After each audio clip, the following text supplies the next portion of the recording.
إن الحمد لله نحمده ونستعينه ونستغفره ونعوذ بالله من شرور أنفسنا وسيئات أعمالنا من يهده الله فلا مضل له ومن يضلل فلا هادي له وأشهد أن لا إله إلا الله وحده لا شريك له وأشهد أن محمدا عبده ورسوله يا أيها الذين آمنوا اتقوا الله حق تقاته ولا تموتن إلا وأنتم مسلمون يا أيها الناس اتقوا ربكم الذي خلقكم من نفس واحدة وخلق منها زوجها وبث منهما رجالا كثيرا ونساء واتقوا الله الذي تساءلون به والأرحام إن الله كان عليكم رقيبا يا أيها الذين آمنوا اتقوا الله وقولوا قولا سديدا يصلح لكم أعمالكم ويغفر لكم ذنوبكم ومن يطع الله ورسوله فقد فاز فوزا عظيما أما بعد فإن خير الكلام كلام الله وخير الهدي هدي محمد صلى الله عليه وسلم وشر الأمور محدثاتها وكل محدثة بدعة وكل بدعة ضلالة وكل ضلالة في النار أما بعد فبادئ بدء فإنه يسرني ويشرفني أن أكون بين يديكم وأن ألتقي بإخواني في مدينة تولوز ونسأل الله العلي الكبير أن يجمعنا كما أن جمعنا في هذا الجمع المبارك أن يجمعنا في جنات النعيم. Donc avant de commencer le sujet sur l'importance du temps, c'est un plaisir pour moi et c'est un honneur d'être parmi vous, parmi mes frères musulmans de la ville de Toulouse. Et nous demandons à Allah subhanahu wa ta'ala le Très-Haut, comme il nous a réunis dans ce lieu béni, nous le demandons Azza wa Jal de nous réunir dans les hauts degrés du paradis. وهذا الموضوع أهمية الوقت أي أهمية الوقت في حياة المسلم وهذا الوقت في الحقيقة كنز ثمين بل هو أثمن كنز كنز يأتي ولا يعود كنز يحافظ عليه أو يحافظ عليه العقلاء بين الناس وهؤلاء العقلاء يعدونه من أثمن الأشياء وقد قال بعض السلف رحمهم الله تعالى وهم يصفون بعض أصحاب رسول الله صلى الله عليه وسلم فقال أدركت قوما هم أحرص على وقتهم منكم على دنانيركم. Ce temps qui est précieux pour le musulman, ce temps que le musulman doit savoir gérer dans sa vie de tous les jours est sans aucun doute l'un des trésors les plus précieux qu'il utilise. Ainsi, les gens doués de raison sont ceux qui savent préserver ce temps, sont ceux qui connaissent la valeur de ce temps. Et l'on verra par la suite que le temps a plus de valeur que l'or. Et l'on expliquera, incha'Allah ta'ala, pourquoi est-ce que le temps a plus de valeur que de l'or. Et nos pieux prédécesseurs, certains d'entre eux, lorsqu'ils parlent des compagnons du prophète sallallahu alayhi wa sallam, les décrivent en disant que c'était des personnes qui donnaient de l'importance à leur temps plus que nous en donnons à notre argent. Regardez les gens et plus le temps avance, et plus les gens sont attachés à cette vie d'ici-bas, et plus ils donnent de l'importance à l'argent et au matériel. Regardez les gens à notre époque, les efforts qu'ils produisent pour gagner un salaire. Ils se lèvent le matin tôt et rentrent le soir tard. Tout ceci dans le but de ramasser de l'argent. Et ensuite, leurs intentions diffèrent. Certains en font un bon usage et se rapprochent d'Allah subhanahu wa ta'ala. D'autres, au contraire, en font un usage malsain qui les éloigne d'Allah subhanahu wa ta'ala. Ainsi, le musulman doit avoir dans son esprit l'importance de ce temps qui est immense. Et celui qui médite dans les versets du livre d'Allah subhanahu wa ta'ala et dans les hadiths du prophète sallallahu alayhi wa sallam, celui qui médite sur tous ces textes se rendra compte que l'islam nous donne une immense importance à ce temps. Et l'on va citer quelques-uns de ces textes à titre d'exemple, car s'il fallait tous les citer, vous vous doutez bien qu'une seule conférence ne suffirait pas. فمن النصوص في كتاب الله سبحانه وتعالى التي تبين أهمية الوقت ما أقسم الله عز وجل به في آيات كثيرة. أقسم الله عز وجل بالعصر والضحى والفجر والليل والنهار ونحو ذلك كقوله تعالى والفجر وليال عشر وقوله تعالى والليل إذا يغشى والنهار إذا تجلى وكقوله تعالى والشمس وضحاها والقمر إذا تلاها والنهار إذا جلاها والليل إذا يغشاها وكقوله تعالى والضحى وكقوله تعالى والعصر ونحوها من الآيات الكثيرة في كتاب الله تعالى. وهذا الإقسام من الله سبحانه وتعالى كما تعلمون فيه بيان لأهمية الوقت، لأن الله عز وجل إذا أقسم بشيء من مخلوقاته فهذا دليل على عظم المقسم عليه، وهذا معروف لدى الجميع وقد ذكره غير واحد من أهل العلم. Parmi ces versets dans le livre d'Allah subhanahu wa ta'ala qui montrent l'importance du temps et ce par quoi Allah azza wa jal a juré dans son noble livre. Et Allah azza wa jal, le créateur de toutes choses, est le seul à avoir le droit subhanahu wa ta'ala de jurer par ses créatures. Quant à ces créatures, elles n'ont le droit de jurer que par Allah, comme l'a dit le prophète sallallahu alayhi wa sallam, man kana halifan falyahlif billahi aw liyasmut, que celui qui jure, qu'il jure par Allah ou bien qu'il se taise. Allah azza wa jalla dans les versets a juré par le temps. Il a juré par l'aube. Il a juré par le jour montant.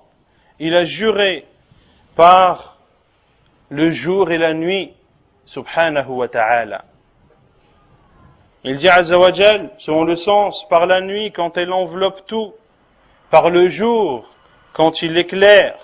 Il dit azza wa jal, par l'aube et par les 10 nuits. Et il dit subhanahu wa ta'ala, selon le sens, par le soleil et par sa clarté, et par la lune quand elle le suit, et par le jour quand il l'éclaire, et par la nuit quand elle l'enveloppe. Et bien d'autres versets qui montrent l'importance du temps. Car Allah Azza wa Jalla, lorsqu'il jure par l'une de ses créatures, cela montre l'importance de celle-ci. Et beaucoup de savants ont cité cela, et je pense que ce n'est pas une chose inconnue pour vous.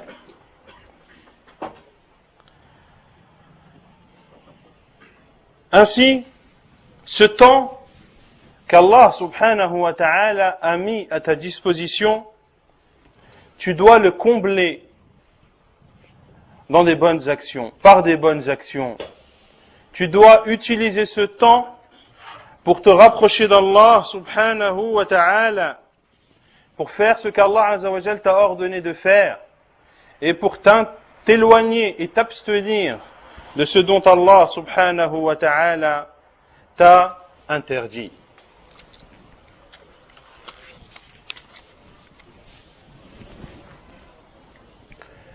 Ce temps qui, lorsqu'il part, ne revient pas. Lorsque le temps te passe sous le nez, lorsque une seconde passe sans que tu en aies profité, eh bien sache que c'est une seconde qui est partie et que tu ne récupéreras plus jamais. Et ainsi sont les minutes, ainsi sont les heures, les jours, les semaines, les mois et les années. Pour cela que le musulman doit donner de l'importance à ce temps, et il ne doit laisser passer de ce temps qu'après qu'il l'ait utilisé de la meilleure des façons.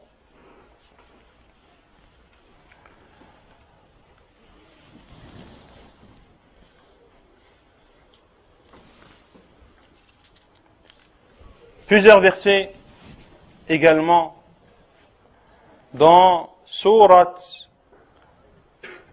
An-Nahl, les abeilles, qui est aussi appelée par certains savants Suratun Ni'am, la sourate des bienfaits. Car c'est une sourate dans laquelle Allah subhanahu wa ta'ala énumère de nombreux bienfaits dont il nous a comblés subhanahu wa ta'ala. Ainsi, certains savants l'ont nommé la sourate des bienfaits.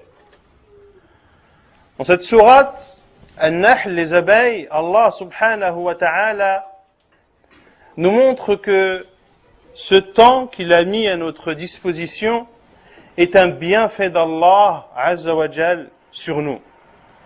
Il dit azza wa jal: وَسَخَّرَ لَكُمُ اللَّيْلَ وَالنَّهَارَ وَالشَّمْسَ وَالْقَمَرَ وَالنُّجُومُ مُسَخَّرَاتٌ بِأَمْرِهِ إِنَّ فِي ذَلِكَ لَآيَاتٍ لِقَوْمٍ يَعْقِلُونَ. Allah Azza wa Jalla dit selon le sens: il a mis à votre disposition la nuit et le jour, le soleil et la nuit, et à son ordre sont assujettis les étoiles. Voilà bien là des preuves pour des gens qui raisonnent. Allah Azza wa Jalla a mis à notre disposition la nuit et le jour. La nuit et le jour qui se succèdent. La nuit succède au jour et le jour succède à la nuit. Et tu as, dans cette succession, chers musulmans et musulmanes, tu as dans cette succession des jours et de la nuit un temps bien déterminé qui t'est accordé dans cette vie d'ici-bas. Et sache que tu n'auras pas d'ajout sur ce temps qui t'a été accordé. C'est un temps bien précis, déterminé par Allah subhanahu wa ta'ala.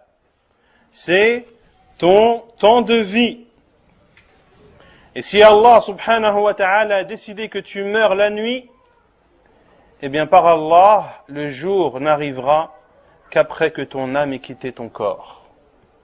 Et si Allah azza wa jalla a décrété que tu meurs le jour, eh bien sache par Allah que la nuit ne tombera qu'après que ton âme ait quitté ton corps. Ainsi, tu dois avoir à ton esprit, chers musulmans et musulmanes, tout d'abord l'importance de ce temps, mais aussi que ce temps est bel et bien compté à la seconde près.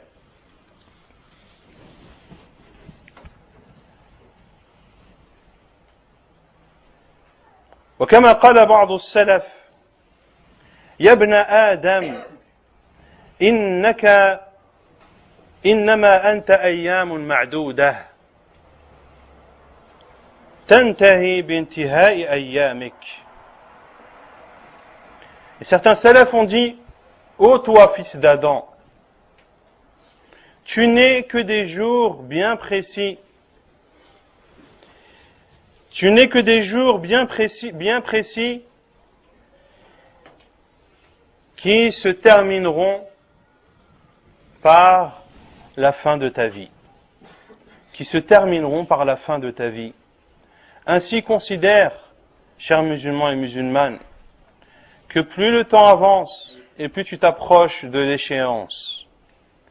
Que plus le temps avance et moins tu en as.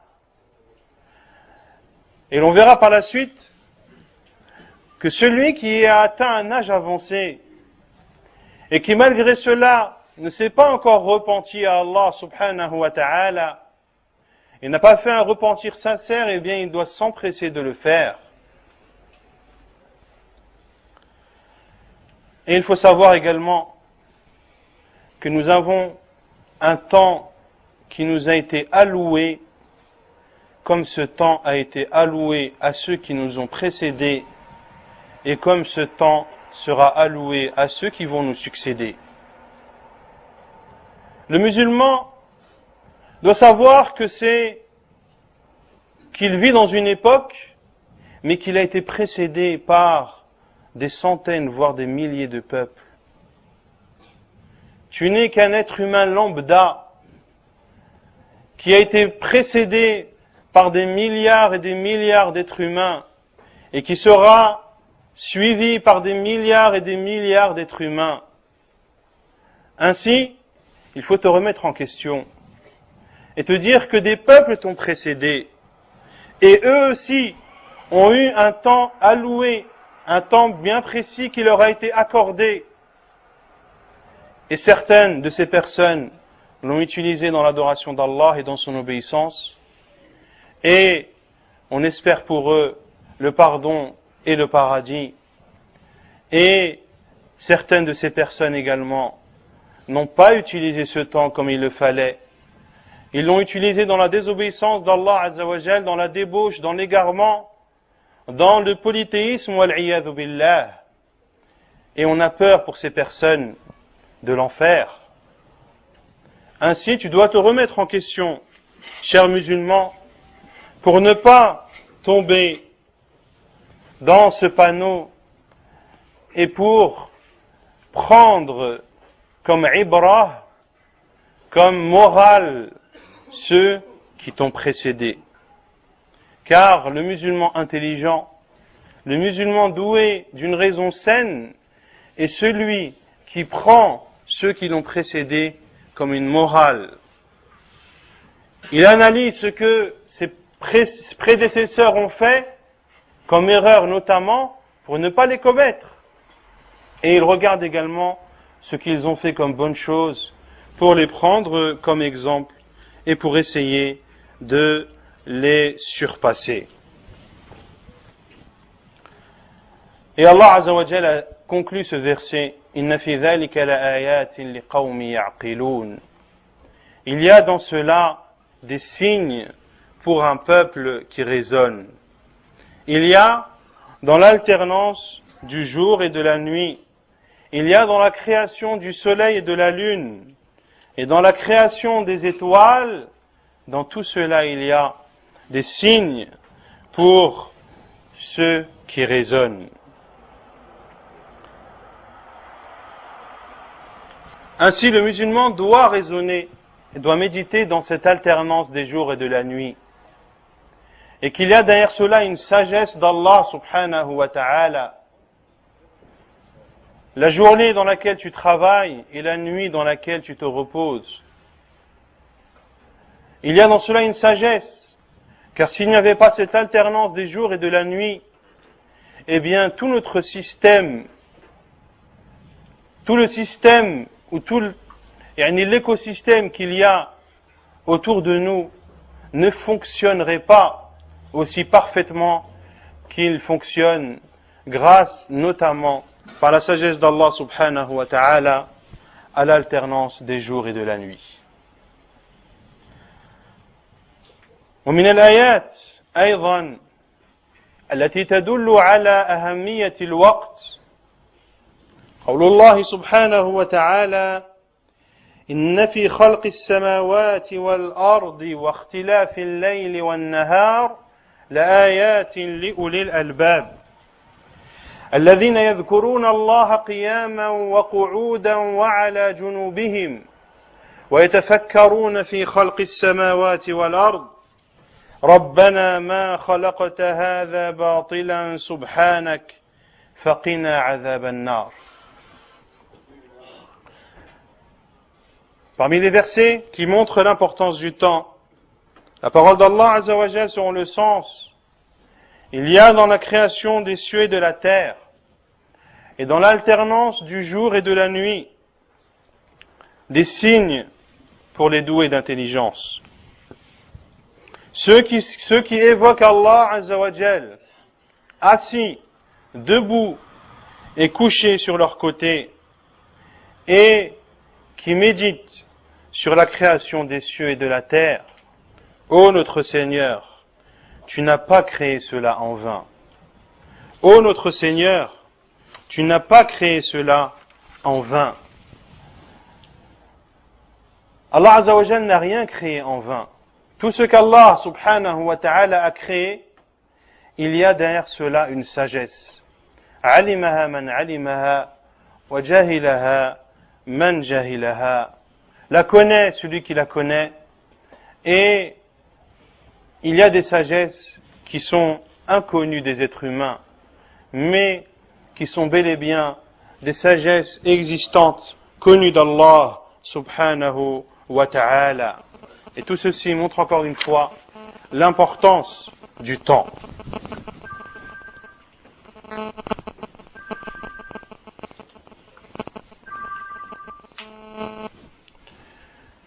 L'alternance du jour et de la nuit, Allah Azza wa Jal a dit également dans un autre verset de Surat Al-Furqan, وَهُوَ الَّذِي جَعَلَ اللَّيْلَ وَالنَّهَارَ خِلْفَةً لِمَنْ أَرَادَ أَنْ يَذَّكَّرَ أَوْ أَرَادَ شُكُورًا. Allah Azza wa Jal dit, et c'est lui qui a assigné une alternance à la nuit et au jour. Pour qui? Pourquoi? Pour quiconque veut y réfléchir ou montrer sa reconnaissance. Pour tous ceux qui veulent réfléchir et montrer sa reconnaissance. Réfléchir à l'immensité d'Allah subhanahu wa ta'ala. Car lorsque tu médites sur l'alternance du jour et de la nuit, qui s'alternent de façon chronométrée, le jour arrive au meilleur moment auquel il doit arriver, de même pour la nuit. Et cette précision montre la grandeur d'Allah subhanahu wa ta'ala et la puissance infinie de notre Créateur subhanahu wa ta'ala. Ceci amène le musulman à évoquer Allah Azza wa Jal. Mais il l'amène aussi à être reconnaissant, car c'est un bienfait d'Allah Azza wa Jal qu'il t'a accordé. Et vous savez tous que le musulman qui bénéficie d'un bienfait parmi les bienfaits d'Allah subhanahu wa ta'ala doit utiliser ce bienfait dans l'obéissance d'Allah. Car il fait partie de l'ingratitude d'utiliser les bienfaits d'Allah Azza wa Jal sur toi pour lui désobéir. Hada min kufrin ni'mah. Cela fait partie de l'ingratitude envers ton Seigneur subhanahu wa ta'ala, qui t'a accordé la vue, l'ouïe, qui t'a accordé la raison, qui t'a accordé la faculté de parler, de te déplacer. Il t'a donné des mains, des jambes, des pieds, subhanahu wa ta'ala. Et toi, pauvre personne que tu es, tu t'en vas à utiliser ces bienfaits d'Allah Azza wa Jal pour désobéir à ton Créateur. Ainsi, la gravité des péchés ne doit pas être minimisée chez les musulmans. Et c'est pour cela que les savants disent que celui qui désobéit à Allah subhanahu wa ta'ala ne doit pas regarder la gravité du péché qu'il a fait. Car certains vont dire, mais je ne fais rien de grave, c'est un petit péché. La réponse qu'on lui donne est, ne regarde pas la petitesse de ton péché, mais regarde la grandeur et l'immensité de celui à qui tu as désobéi, qui est Allah subhanahu wa ta'ala. C'est un bienfait d'Allah subhanahu wa ta'ala, l'alternance du jour et de la nuit, donc du temps qui nous est accordé. Et c'est lorsqu'un bienfait est inexistant, et c'est lorsque tu ne bénéficies pas d'un bienfait que tu en connais son importance. Comme l'ont dit certains sages, la santé est une couronne que porte celui qui est en bonne santé. Ne la voit que le malade. La santé est comparable à une couronne portée par celui qui est en bonne santé. Mais celui qui porte une couronne, voit-il la couronne qu'il porte? Et une couronne est réputée précieuse, est réputée entourée et incrustée de perles et de joyaux, qui a une valeur immense. Mais celui qui la porte ne se rend pas compte de ce grand bienfait qu'il a. Ce n'est que le malade qui, lui, n'a pas cette santé, qui en connaît la valeur.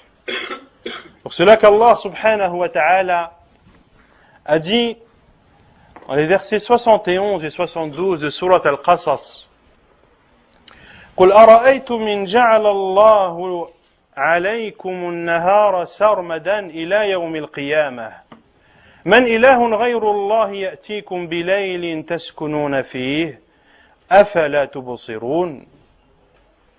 Allah Azza wa Jal dit, selon le sens, que diriez-vous si Allah vous assignait en permanence vous assignez le jour en permanence jusqu'au jour de la résurrection?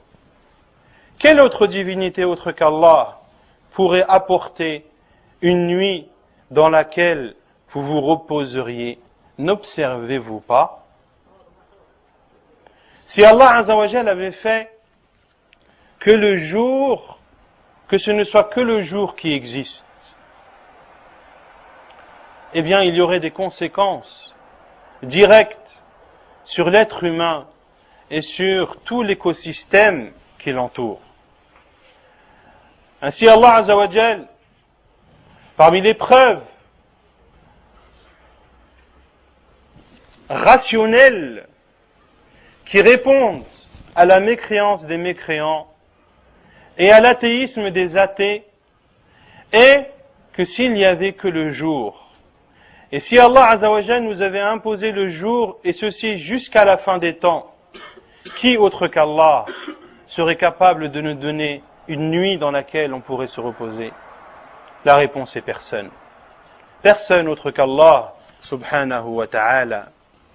Et il dit Azza wa Jal, قُلْ أَرَأَيْتُمْ إِنْ جَعَلَ اللَّهُ عَلَيْكُمُ اللَّيْلَ سَرْمَدًا إِلَى يَوْمِ الْقِيَامَةِ مَنْ إِلَهٌ غَيْرُ اللَّهِ يَأْتِيكُمْ بِضِيَاءٍ أَفَلَا تَسْمَعُونَ. Que diriez-vous si Allah vous avait assigné, cette fois-ci, la nuit, jusqu'au jour de la résurrection?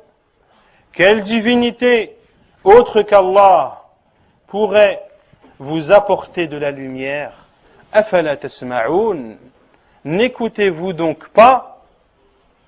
Ainsi, lorsque l'on s'imagine le scénario de notre vie s'il n'y avait que le jour tout le temps, ou s'il n'y avait que la nuit tout le temps, eh bien c'est en s'imaginant un tel scénario que l'on se rend compte du bienfait d'Allah subhanahu wa ta'ala sur nous.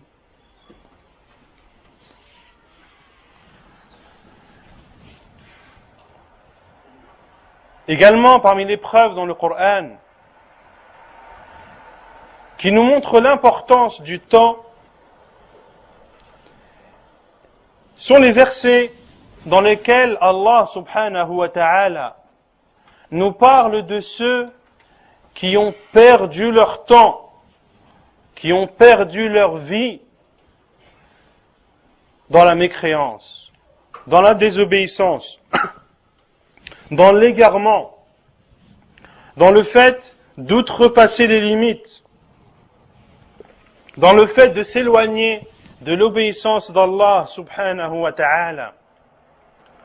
Lorsque la mort les frappera et lorsqu'ils seront présentés devant Allah subhanahu wa ta'ala le jour du jugement, ils regretteront d'un énorme regret et ils espéreront d'une immense espérance pour voir revenir sur terre ne serait-ce qu'un court instant, afin qu'ils puissent profiter de ces quelques courts instants qui leur seraient donnés pour obéir à Allah subhanahu wa ta'ala.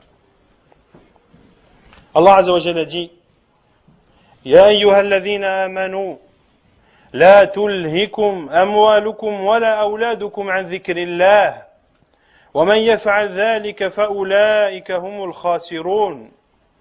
وأنفقوا مما رزقناكم من قبل أن يأتي أحدكم الموت فيقول رب لولا أخرتني إلى أجل قريب فأصدق وأكن من الصالحين. Allah Azza wa Jalla dit, selon le sens, ô vous qui avez cru, que vos biens et vos enfants ne vous distraient pas vis-à-vis de l'évocation d'Allah subhanahu wa ta'ala.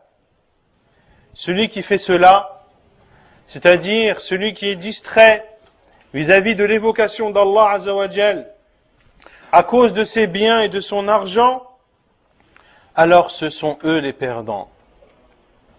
Puis Allah azza wa jal nous donne une recommandation en disant: et donnez en aumône de ce que nous vous avons accordé avant que la mort ne frappe l'un d'entre vous et qu'ils disent: si seulement tu m'accordais un court délai, un court instant.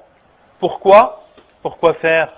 فَأَصَّدَّقَ وَأَكُمْ مِنَ الصَّالِحِينَ, afin que je puisse donner des aumônes, autrement dit, durant ce court instant, et que je fasse partie des vertueux. Ces personnes demanderont à Allah Azza wa Jal de prolonger leur vie d'ici-bas ou de leur accorder un temps supplémentaire. Car lorsqu'ils auront quitté ce monde, ou lorsqu'ils s'apprêteront à le quitter, c'est là où ils se rendront compte de l'immense valeur de toutes ces minutes, de toutes ces heures, de tous ces jours, ces semaines, ces mois et ces années dans lesquelles ou pour lesquels ils n'ont pas profité. Quelle est la réponse d'Allah subhanahu wa ta'ala? وَلَنْ يُؤَخِّرَ اللَّهُ نَفْسًا إِذَا جَاءَ أَجَلُهَا وَاللَّهُ خَبِيرٌ بِمَا تَعْمَلُونَ. Et Allah, cependant, n'accorde jamais de délai à une âme dont le terme est arrivé. Sunnatullahi fi khalqih, wa lan tajida li sunnatillahi tabdila. C'est la sunna d'Allah Azza wa Jal, c'est le décret d'Allah sur ses serviteurs, sur ses créatures. Il ne leur accorde jamais de délai supplémentaire lorsque le terme d'une âme est arrivé. Ainsi, parmi les récits qui sont rapportés de l'imam Al-Hasan al-Basri, rahimahullah ta'ala, qu'un jour, ils ont enterré un défunt. Et la personne qui était à ses côtés, Al-Hasan al-Basri lui a dit, si tu étais à la place de ce défunt que l'on vient d'enterrer, que souhaiterais-tu le plus? قال أتمنى أن يعيدني الله تبارك وتعالى إلى الدنيا مرة ثانية لأعمل صالحا غير الذي كنت أعمله. Il a répondu, si j'étais à la place de ce mort, j'aurais espéré qu'Allah subhanahu wa ta'ala me fasse revenir dans ce bas monde une deuxième fois afin que j'y accomplisse des bonnes œuvres autres que celles que je faisais déjà. C'est-à-dire des œuvres encore meilleures, des œuvres encore plus méritoires. Et l'imam Al-Hasan al-Basri rahimahullah, il lui a répondu, wa anta al-an fima tatamannahu fa'mal. Tu es toi actuellement dans le souhait que tu aurais aimé le plus, alors agis. Alors œuvre pendant que tu es encore vivant. Car après, il sera bien sûr trop tard. Parmi les versets également, dans lesquels Allah subhanahu wa ta'ala nous cite le remords qui envahira les non-musulmans et les mécréants. Ils auront des remords au point qu'ils hurleront, comme nous en a informé Allah subhanahu wa ta'ala. Lorsque tous les gens de l'enfer seront rentrés en enfer, eh bien, ces non-musulmans hurleront de remords et espéreront pouvoir revenir une nouvelle fois dans cette vie d'ici-bas pour y accomplir de bonnes œuvres. Allah Azza wa Jal a dit وَالَّذِينَ كَفَرُوا لَهُمْ نَارُ جَهَنَّمَ لَا يُقْضَى عَلَيْهِمْ فَيَمُوتُوا وَلَا يُخَفَّفُ عَنْهُمْ مِنْ عَذَابِهَا كَذَلِكَ نَجْزِي كُلَّ كَفُورٍ وَهُمْ يَصْطَرِخُونَ فِيهَا رَبَّنَا أَخْرِجْنَا نَعْمَلْ صَالِحًا غَيْرَ الَّذِي كُنَّا نَعْمَلْ. Allah Azza wa Jalla a dit selon le sens, ceux qui ont mécru auront le feu de l'enfer. On ne les achève pas pour qu'ils meurent, de même qu'on ne leur allège rien de ces tourments. Vous savez que les gens de l'enfer, lorsque les gens de l'enfer seront entrés en enfer et lorsque les gens du paradis seront entrés au paradis, on apportera la mort sous forme d'un bélier qui sera égorgé. Puis un appeleur dira, en s'adressant aux gens du paradis, ô vous les gens du paradis, éternité et point de mort. Il n'y aura plus de mort. Vous resterez au paradis pour l'éternité.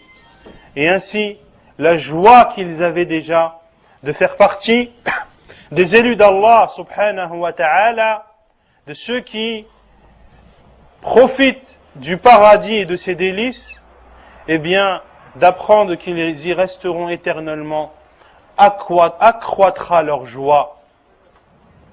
Et ce même appeleur s'adressera aux gens de l'enfer, en leur disant, ô gens de l'enfer, khuludun wa la maut, éternité et point de mort. Et ainsi, ils auront plus de regrets et plus de remords qu'ils n'en avaient déjà. Donc, Allah Azza wa Jal dit, selon le sens, on ne les achève pas pour qu'ils meurent. Ils ne mourront pas, mais en plus, leur châtiment ne sera pas allégé. C'est ainsi que nous récompensons tout négateur obstiné. Et Allah Azza wa Jal dit, et là, ils hurleront, ils hurleront en disant, Seigneur, fais-nous sortir, nous ferons le bien, contrairement à ce que nous faisions. Quelle est la réponse qu'Allah Azza wa Jal leur donnera? أَوَلَمْ نُعَمِّرْكُمْ مَا يَتَذَكَّرُ فِيهِ مَنْ تَذَكَّرَ وَجَاءَكُمُ النَّذِيرُ فَذُوقُوا فَمَا لِلظَّالِمِينَ مِنْ نَصِيرٍ. Et là la réponse accablante d'Allah subhanahu wa ta'ala pour ces personnes sera, qui leur sera dit, ne vous avons-nous pas donné une vie assez longue pour que celui qui réfléchit réfléchisse? Allah Azza wa Jal ne nous a-t-il pas donné un terme de vie assez long pour que celui qui veut raisonner raisonne et pour que celui qui veut adorer Allah Azza wa Jal puisse l'adorer? La réponse est bien sûr oui. Ainsi Allah Azza wa Jal leur dira وَجَاءَكُمُ النَّذِيرُ, et l'avertisseur cependant vous était venu.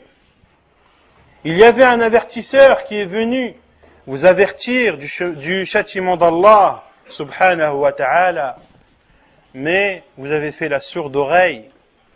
Vous n'avez pas cru au message qu'il a apporté. Et ici les avertisseurs, ce sont tous ceux qui avertissent du châtiment d'Allah Azza wa Jal. Et bien sûr à leur tête, les messagers et envoyés d'Allah subhanahu wa ta'ala, qui, pour la plupart, ont apporté ce message et ont apporté cet avertissement accompagné de nombreux miracles. Allah Azza wa Jal leur dira ensuite, selon le sens, eh bien goûtez, c'est-à-dire notre punition, car pour les injustes, il n'y a pas de secoureur. Car pour les injustes, il n'y a pas de secoureur. Concernant les hadiths du prophète sallallahu alayhi wa sallam, ils sont nombreux également. Parmi ces hadiths, le hadith rapporté par Al-Bukhari dans son Sahih, dans lequel le prophète sallallahu alayhi wa sallam a dit نعمتان مغبون فيهما كثير من الناس الصحة والفراغ. Deux bienfaits envers lesquels les gens sont indifférents et envers lesquels ils sont insouciants. Quels sont ces deux immenses bienfaits? La bonne santé et le temps libre. La bonne santé et le temps libre. Et celui qui regarde l'état et la situation des gens à notre époque verra que cette parole du prophète sallallahu alayhi wa sallam est plus que véridique. Comment ne serait-elle pas véridique alors que c'est le Sadiq al-Masduq sallallahu alayhi wa ala alayhi wa sallam, le véridique qui ne dit que la vérité sallallahu alayhi wa sallam. Le prophète alayhi salatu wa sallam un jour s'est adressé à ses compagnons et a fait un signe vers sa bouche et a dit Wallahi la yakhruju minhu illa haqq. Par Allah, il ne sort, c'est-à-dire de cette bouche, que la vérité. Et Allah Azza wa Jalla a dit In huwa illa wahyun yuha wa ma yantiqu anil hawa in huwa illa wahyun yuha. Il ne prononce pas des paroles en suivant des passions, mais c'est bel et bien une révélation. La parole du prophète sallallahu alayhi wa sallam est révélation. Ainsi, beaucoup de gens sont insouciants vis-à-vis de ces deux bienfaits immenses. Et les plus concernés sont bien sûr les jeunes. Les jeunes qui ont une bonne santé, qui ont une force physique qu'ils n'auront pas par la suite. Ils ont un temps libre à leur disposition. Ils doivent donc en faire le meilleur usage possible, le plus bénéfique possible, pour eux-mêmes tout d'abord. Car par Allah, les adorations que l'on fait, on les fait pour nous. On les fait pour nous-mêmes, c'est pour notre bien à nous. Allah Azza wa Jal se passe totalement de nos adorations. Il n'en a nul besoin, subhanahu wa ta'ala. Ainsi le musulman, et notamment le jeune, doit faire attention au temps libre qu'il a et à la bonne santé dont il bénéficie.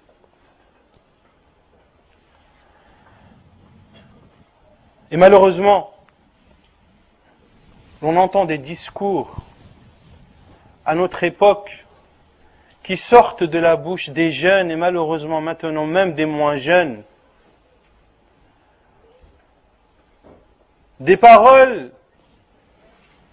qui font froid au dos. Lorsqu'on entend des jeunes se dire les uns les autres, venez qu'on aille tuer le temps. Na'udhu billah min hadihi al-kalima. On demande à Allah Azza wa Jalla la protection contre le fait de penser et encore moins de dire de telles paroles. Comment un musulman peut-il penser un seul instant à tuer son temps? Un musulman qui sait qu'il va rencontrer Allah subhanahu wa ta'ala, qu'il sait qu'il aura des comptes à rendre devant son Seigneur subhanahu wa ta'ala. Et comme l'a dit le prophète sallallahu alayhi wa sallam, chacun d'entre nous sera questionné par son Seigneur sans qu'il n'y ait entre lui et son Seigneur d'interprète. Allah Azza wa Jal te demandera des comptes directement, sans intermédiaire et sans interprète. Une personne qui sait qu'il va rencontrer Allah Azza wa Jal, comment l'idée de tuer son temps, c'est-à-dire de passer son temps à ne rien faire ou à l'occuper dans des choses futiles, voire nuisibles, comment cette idée peut traverser l'idée d'un musulman? Et notre hadith du prophète sallallahu alayhi wa sallam, rapporté par l'imam al-Tirmidhi, rahimahullah ta'ala, et authentifié par Cheikh al-Albani, rahimahullah. لا تزول قدم عبد يوم القيامة حتى يسأل عن أربع عن عمره فيما أفناه وعن شبابه فيما أبلاه وعن ماله من أين اكتسبه وفيما أنفقه وعن علمه ماذا عمل به. Le serviteur, le jour du jugement, ne quittera pas l'endroit du jugement. Personne ne quittera l'endroit du jugement avant que 4 questions ne lui soient posées. La première, il sera questionné sur sa vie d'ici-bas, sur le temps qui lui a été donné à vivre. Comment l'a-t-il dépensé? Et il sera questionné sur sa jeunesse. Comment l'a-t-il passé? Il sera questionné sur ses biens, d'où il se les est produits et comment est-ce qu'il les a dépensés. L'origine et la finalité de ses biens. Et il sera questionné sur sa science. Qu'a-t-il mis en pratique de celle-ci? Ainsi, sache, cher musulman et musulmane, que tu seras questionné sur ton temps de vie. Tu seras questionné sur chaque instant que tu es en train de vivre. Dans quoi tu as dépensé ce temps? Est-ce dans l'obéissance d'Allah ou est-ce dans la désobéissance d'Allah Azza wa Jal? Et tu seras questionné également sur ta jeunesse. Et les savants ont dit qu'ici le prophète sallallahu alayhi wa sallam a parlé de la jeunesse, alors que la jeunesse fait partie du temps de vie qui t'a déjà été donné. Pourquoi? Les savants ont dit car la jeunesse est une période qui arrive entre deux faiblesses. Entre la faiblesse de l'enfance et la faiblesse de la vieillesse. Ainsi, la phase de la jeunesse est une phase extrêmement importante que le jeune ne doit en aucun cas gâcher, car il sera questionné précisément sur ce temps, sur cette jeunesse.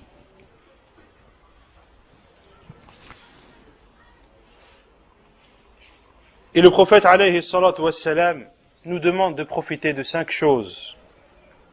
De profiter de la jeunesse avant la vieillesse, de profiter de la vie avant la mort, de profiter de la maladie de profiter de la bonne santé avant la maladie et de profiter de la richesse avant la pauvreté et de profiter du temps libre avant d'être occupé. Ces 5 choses, le prophète sallallahu alayhi wa sallam nous a recommandé de façon précise d'y donner une extrême importance. Et le musulman qui a pris connaissance de cette importance du temps doit donc être pris de remords lorsqu'il sent qu'il a passé une journée ou une heure dans laquelle il n'a pas profité, ni n'a lu un livre, ni n'a fait une bonne action, ni ne s'est rappelé Allah subhanahu wa ta'ala. Le musulman sincère doit être pris de remords et il doit être gêné lorsque un laps de temps, même court, lui passe sans qu'il en profite. Et sachez que les savants disent que si le temps s'achetait, ils l'achèteraient. Si le temps se vendait, ils l'achèteraient. Et c'est ce que m'a dit personnellement un cheikh lorsque je lui avais posé une question à l'époque sur un hadith où je lui avais demandé de faire une recherche sur son authenticité et il m'a dit Wallahi, law kana al-waqtu yushtara lashtaraytuhu. Il m'a dit par Allah, si le temps se vendait, je l'aurais acheté. Car le temps, comme je l'ai dit, est plus important et a plus de valeur que l'or. Lorsque tu perds de l'or, de l'argent, des biens, eh bien, il te suffit de retrousser tes manches et de travailler plus que d'habitude pour récupérer cet argent que tu as perdu et voire récupérer plus. Mais jamais tu ne pourras récupérer une minute dans laquelle tu n'as pas profité. Et le musulman doit prêter attention et doit s'éloigner des choses qui lui font perdre son temps. Et l'imam Ibn al-Qayyim, rahimahullah, parmi ces choses qu'il a citées, qui font perdre le temps, il y a, et c'est juste à titre d'exemple, le sommeil, la nourriture et la parole. Le sommeil, qui est un droit que notre corps a sur nous. Wa inna li jasadika alayka haqqa, comme l'a dit le prophète sallallahu alayhi wa sallam. Et ton corps a un droit sur toi. Et parmi les droits de ton corps, c'est de lui donner le minimum de repos dont il a besoin. Ainsi, le sommeil n'est pas condamnable en soi, mais c'est l'excès dans le sommeil qui est condamnable. Il est condamnable premièrement car l'excès dans le sommeil est néfaste pour la santé, mais aussi parce que l'excès de sommeil est une perte de temps. La moyenne des gens, où les gens dorment en moyenne 8 heures par jour. Ainsi, à la fin de leur vie, il y aura un quart déjà de leur vie qu'ils auront passé à dormir. Que dire de ceux, wal-iyadhu billah, qui dorment 12 heures par jour? Il a 50 ans, mais en réalité, il n'en a que 25. il a passé 25 ans de sa vie à dormir.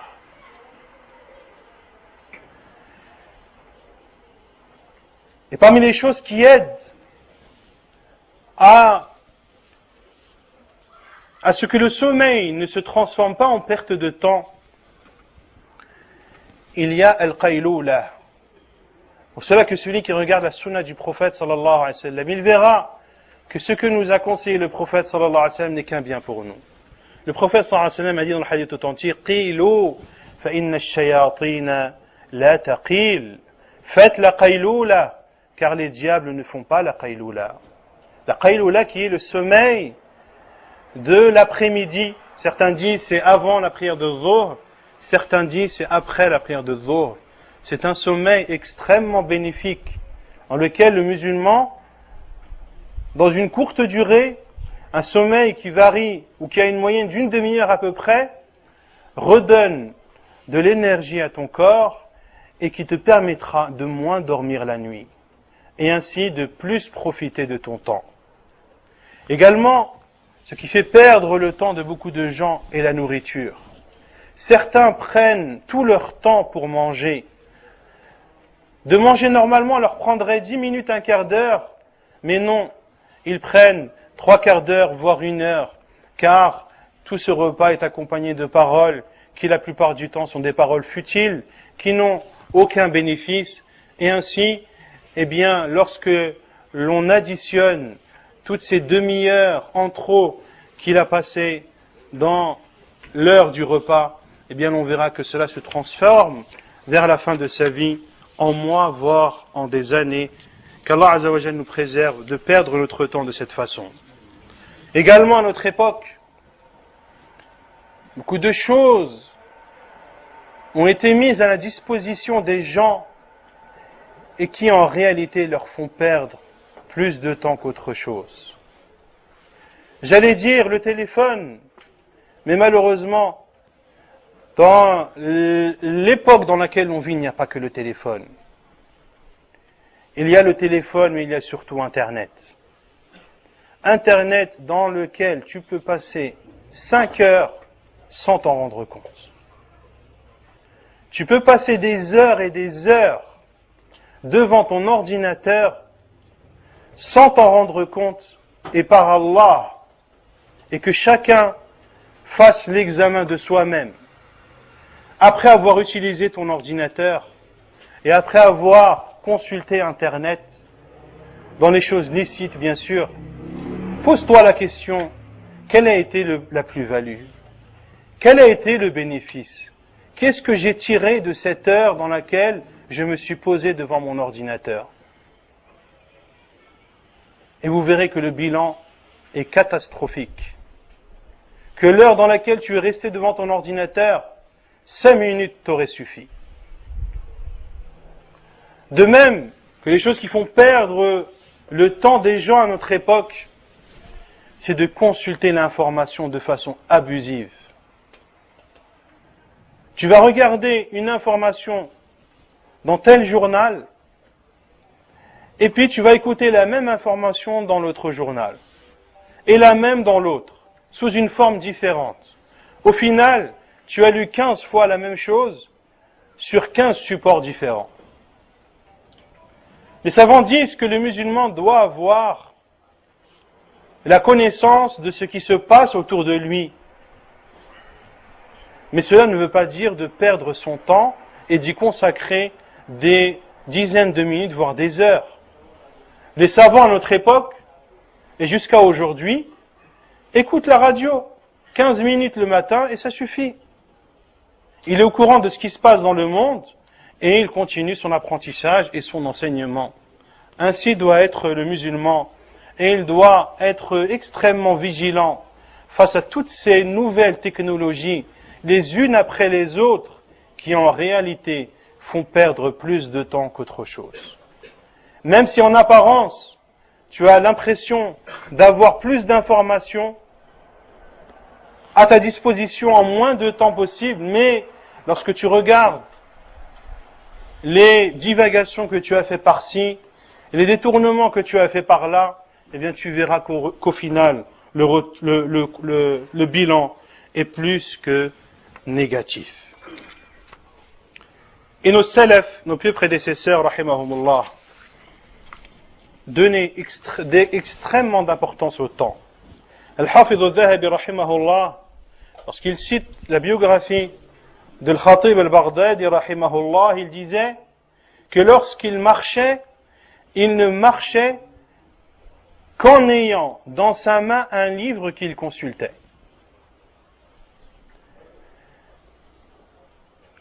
Et certains savants anciens, car vous savez qu'à l'époque ils écrivaient avec une plume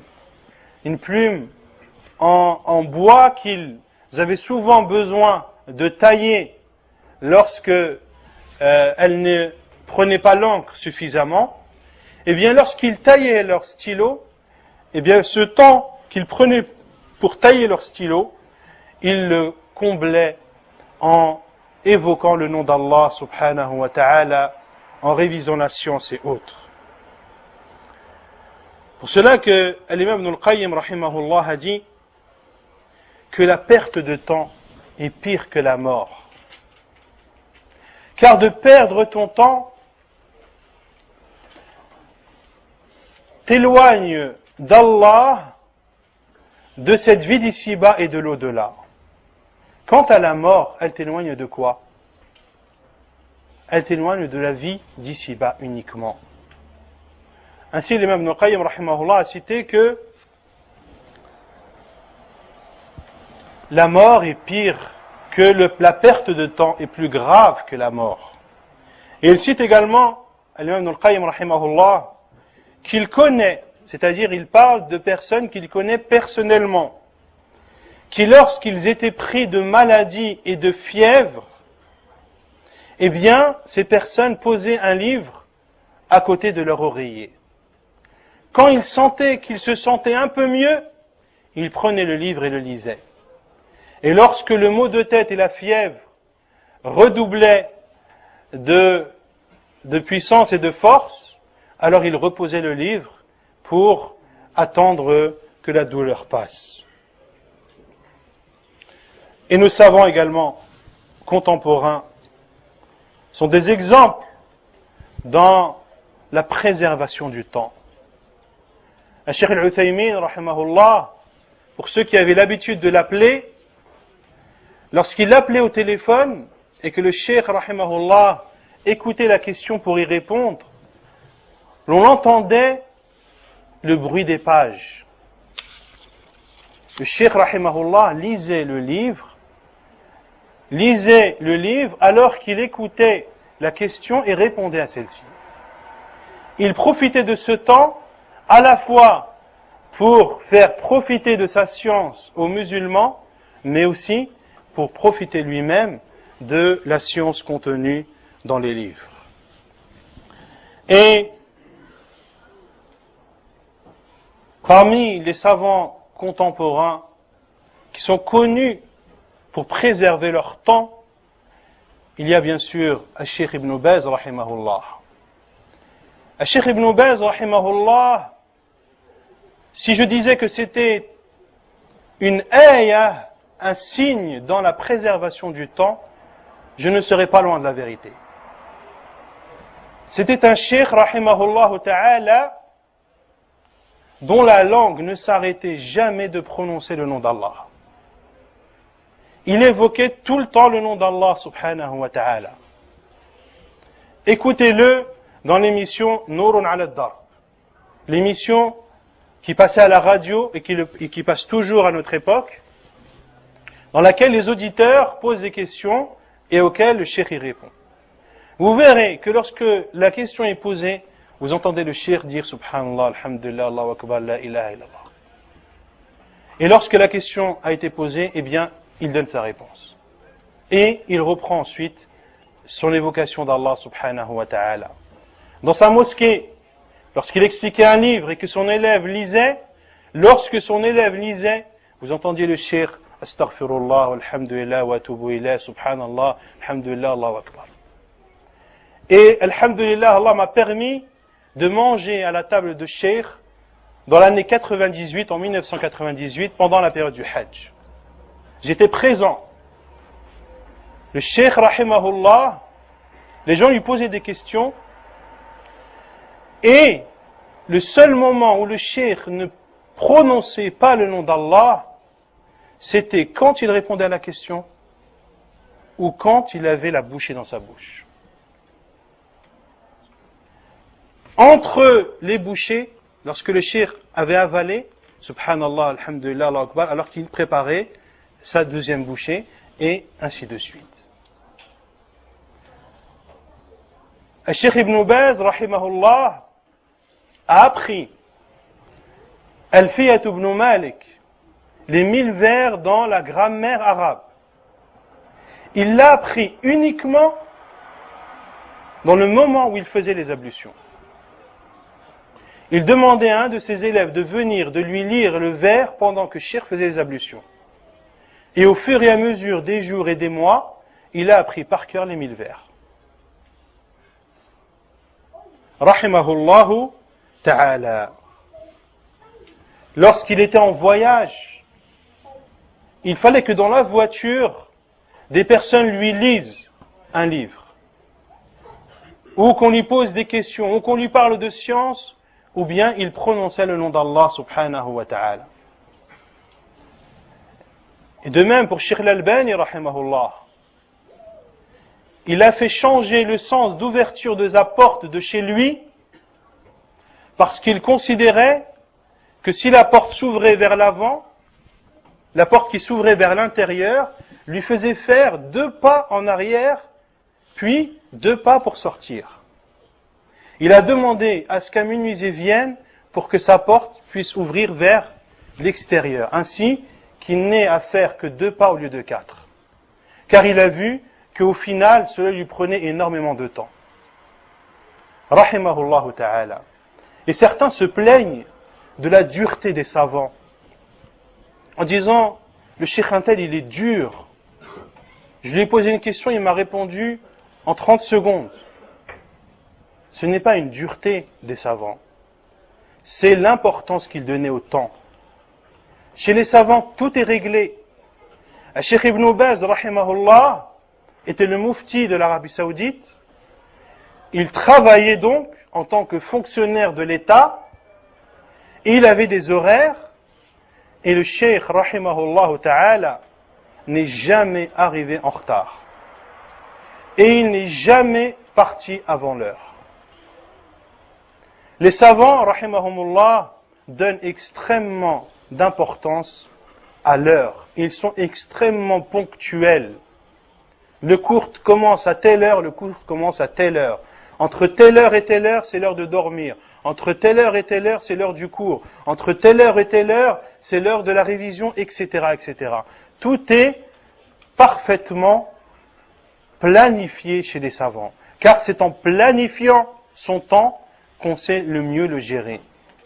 Et beaucoup perdent leur temps tout simplement parce qu'ils n'ont pas de but. Ceux qui se lèvent à 10 heures du matin, wal-iyadhu billah, pourquoi il se lève à 10 heures du matin? Parce qu'il n'a pas de but. Pour lui, il n'a rien à faire. Est-ce qu'un musulman n'a rien à faire? Est-ce qu'Allah subhanahu wa ta'ala nous a créés pour ne rien faire? Si tu commençais à énumérer tout ce que tu pouvais faire et tout ce que tu devais faire, tu verrais que la liste n'en finirait pas. Ainsi, le musulman doit se donner un but, notamment dans l'apprentissage. Je dois, dans 2 mois, avoir lu tel et tel livre, avoir appris tel et tel vers. Je dois, chaque jour, avant le lever du soleil, apprendre 5 versets du Coran, par exemple.